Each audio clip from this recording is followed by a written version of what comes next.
Hello, and welcome to Outside in Your Garden, a show presented by the Pleasantville Garden Club.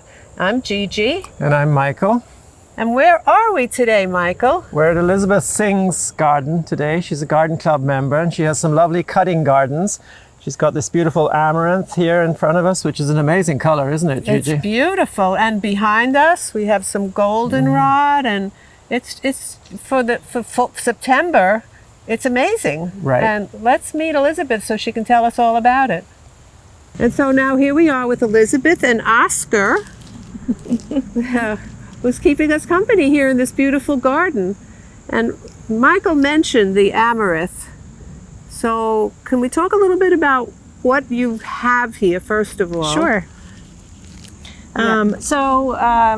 Most of what I like to grow a variety of things, different colors, different textures, things that grow earlier in the season, grow later in the season, or based on what people like to have in their homes at different times of the year. People like sunflowers in the middle of the summer, or they like darker colors in the fall.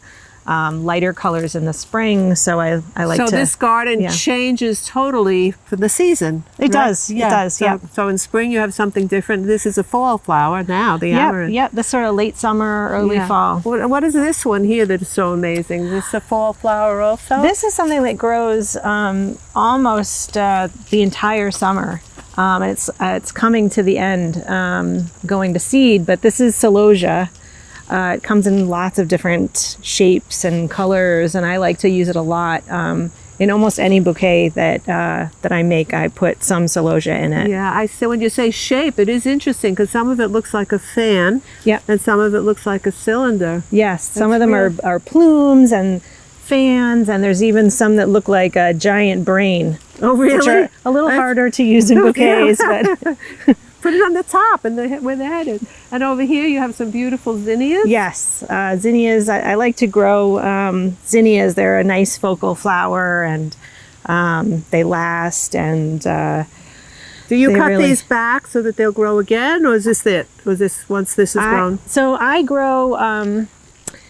I like to cut them way down to get a nice long stem. And the more you cut them, they're a cut and come again flower. So the more you cut them, the more they grow and the more blooms that they produce.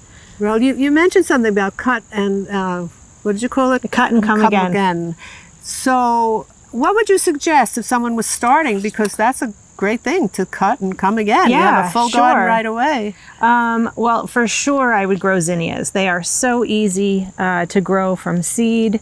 They come in so many different colors and shapes and sizes. I would suggest sunflowers if you can keep your squirrels from digging them up. Yeah. Sunflowers are really easy to grow.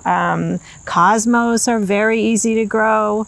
I don't grow many cosmos because they don't last very long in a vase, but they are very easy to grow, and if you keep cutting them, they'll keep producing. So how do you start? Do you start with seeds every year? Do you clean this all out in the fall? I like to leave it through the winter time because a lot of the local birds love to come and eat all the seeds.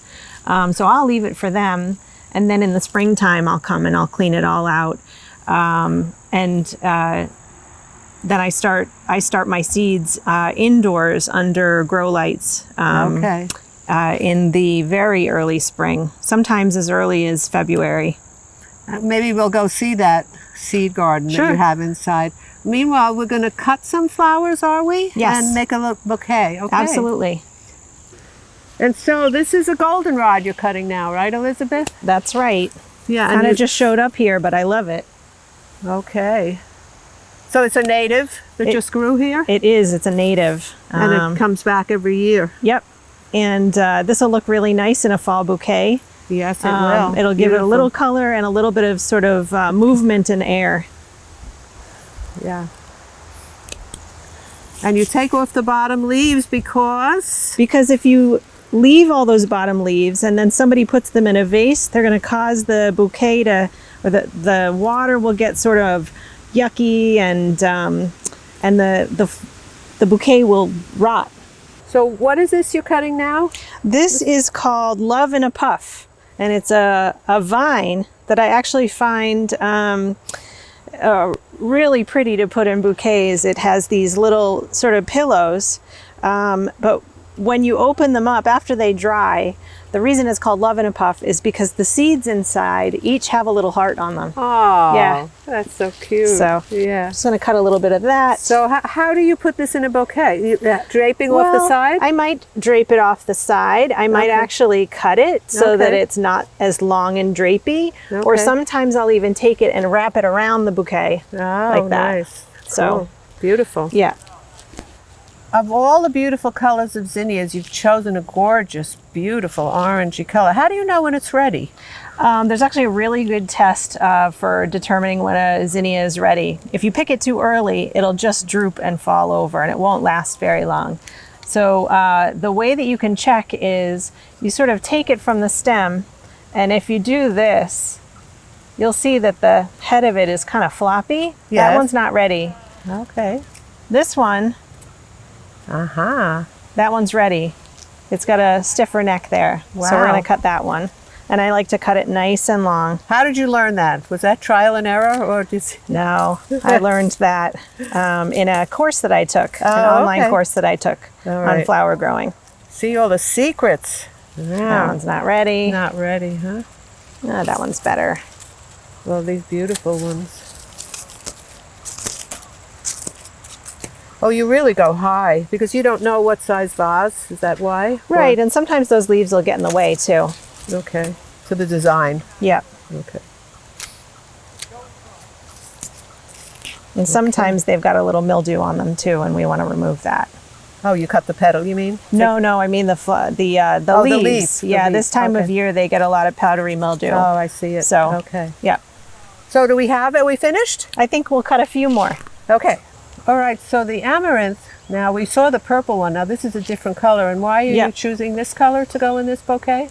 I'm choosing this one because these are all warm tones. And when I think about making a bouquet, I don't necessarily think about the shape of it, but I also like to think about the colors. And so I kind of envision colors on a color wheel. Things that complement each other are either across from each other on the color wheel, or they are next to each other on the color wheel. And so the fall, I like to think of this as like a warm colors. Right. So they're perfect for fall. Yes. There's orangey colors. Yeah.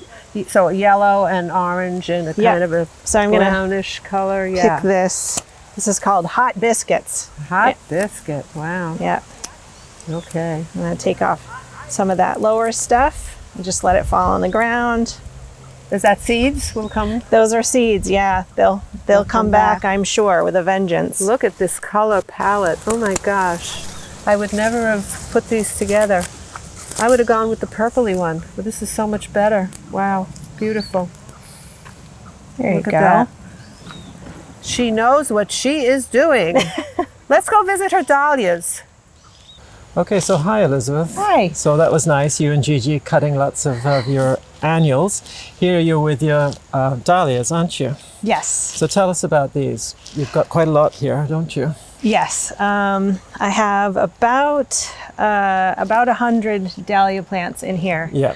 And this used to be my tomato garden, but I got tired of fighting squirrels, so I turned it into all dahlias. All dahlias. Yes. All dahlias all the time. Yes. Yeah, so tell us a little bit about how the flower beds work. Have you amended the soil a bit for the dahlias? What sort of soil do dahlias like? They like a nice rich soil. Yeah. They really take a lot of nutrients. They also like heat, but they like to have a cool night, and they like to have some water. A lot of people struggled with their dahlias this year because we had so much heat and very little water. I was watering mine almost every day just to get them to come. I've put these on an irrigation system, so I didn't have to worry about that. But again, mine were late like everybody else's. Yes. They're finally blooming. So you have to bring them in the winter, don't you? yes, I dig up all of the tubers. after the first frost, and I store them in vermiculite. Okay. And then do you wash them before you put them in the vermiculite, or do you just sort of shake them off? I shake them off. I kind of brush the dirt off, Yeah. and then I store them as a clump. Everybody has a in different a box method. or in a bag? Yep, or? in a big storage container. Yeah. Yeah. Right. And then they have to stay cool. You know, they can't freeze, but No. they also can't. I keep mine in the garage. Yes, Yeah. perfect. Perfect. Yeah. Yep. So, and then in April, you pot them up? I do, Or do you do it a around little April. around April, yeah. Sometimes I will start them a little earlier because Yeah. you can take cuttings from them in order to multiply your stock. Your stock, yeah. So then in April, you put them into pots? Or do you bring them directly out? I usually just bring them directly out. Okay. I always put mine into pots first yeah. for a little bit. That works Yeah, too. that works too. Yep. Yeah. So then 3 or 4 months later, now we're in September, Yes. we've got lots of lovely flowers, don't we? We do. Yeah. So I love these ones. These are This is called Cornell Bronze. It's actually Yeah. one of the most prolific bloomers. So So you're this is a gonna do nice a cutting Yep. on that I one? like to cut it nice and low. right. Down here, and again I strip the leaves off, but sometimes I like to leave a little Leave one bud there. Yeah. You don't worry about cutting them too long because they will come back, Yes. and if you cut them long, then they'll come back long too. So Yeah, those are lovely. aren't those they? gorgeous? They're really lovely. Yeah. Yep. Good. Maybe we'll go and cut some more. Yeah, sure.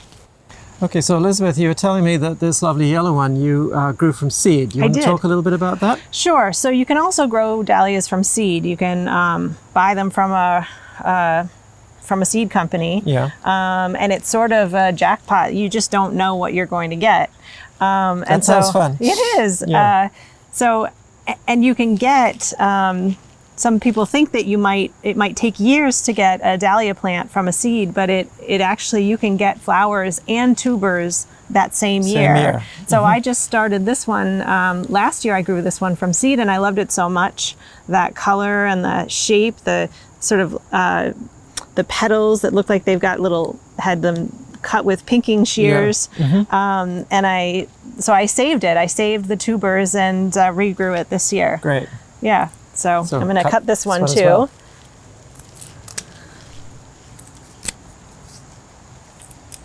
There. Yeah, beautiful. Great. Okay, so Elizabeth, you've laid all your flowers that we cut earlier out on the table here. Yep. And now you're going to show us how to make a bouquet? I'm going to show you how. So basically, I like to start with the focal flowers. So those would be, in this case, the zinnia, or these The dahlias. Mhm. And I might take a few in the center, and we don't want them too squished. So then I'm going to take something almost like something that adds a little air in between the flowers, like this goldenrod, and stick it up kind of between them. Okay. Then I might take, say, this straw flower. And you see how I'm sort of turning the bouquet as I go, Right. so that it's getting sort of equal amounts on all sides. So you can look at it from any side. Yes. Yes. I can do that. And You're not worried about the length of the stems at the moment? No, not yet. Yep. I'm going to take some of this ilex, some of these berries. Then I might try a little more, some of this amaranth. Okay. It looks pretty gorgeous already, isn't it, Gigi? Yeah. Beautiful, yeah. You took the words right out of my mouth, Michael. I was just going to say, wow. Then for a real nice pop of color, I'm Pop going of to color, you're getting the nice stick bright. those Zinnias. zinnias yeah. in there. So I might take those three and stick them together, because if I separate them, They're a they little don't- too small, aren't yeah, they? Yeah. might not give as big of an impact to the Impact, right. nice celosia. That I only have one, but that's okay. Yeah. Stick that in there. Then I've got a little bit of this northern sea oats, which is a Oatgrass. native. Yep. I might tuck those in. Still twisting. Cut the ends.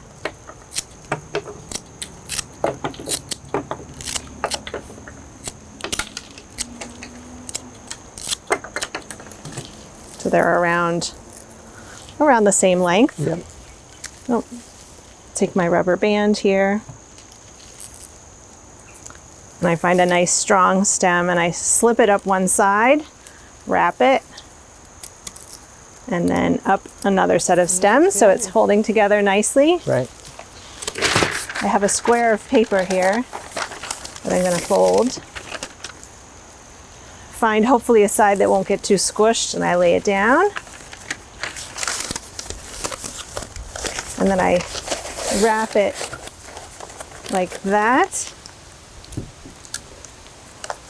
And I sometimes staple, sometimes I'll put a piece of tape, but then I'll usually put a sticker on it. And there you go. It's really great.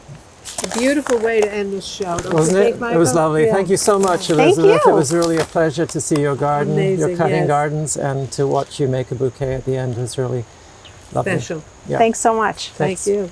And thanks for watching.